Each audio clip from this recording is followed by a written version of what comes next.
Hey, what's happening, guys? We are going to take a look at adding a to-do or a task via the service pipeline here, automation, the lifecycle automation. So as you can see, I'm already in lifecycle automation. I'm in my claims. Let's just say I'm going to go into renewals and I'm going to do annual review. I'm going to put it in this one here. So once I go to the stage that I want to be in, I'm going to click on this button up here. And I'm going to click on to do this, add a task, right? So all of these are tasks that will be created. That's a reminder to do something manually, right? So I'm going to put a to do on this one.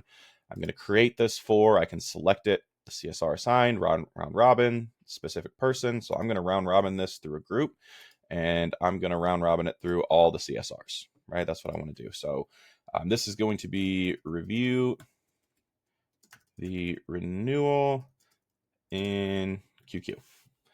Right, this is just going to be check renewal info and tag appropriately based on renewal premium.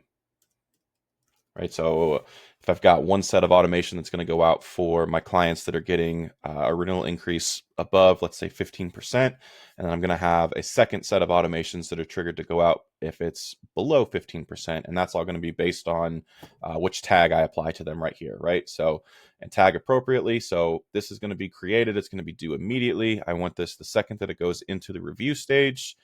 So that way, everything that comes into this pipeline is going to get this task, this reminder. So that way, all of my service opportunities or my renewal opportunities in this case get this task and get tagged correctly.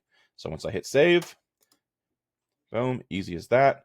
One other thing that I didn't show you in here is when you're reviewing this, you can also add a subtask, right? So this can just be tag renewal. And then boom. And then I also want to add another one that says send email. Boom. And I can add as many subtasks as I want here. So once I save this and that task is created, there's going to be steps for the task, right? Some subtasks that have to be done in order for that task to be completed. So that is adding a task via automation. And I will see you guys on the next one.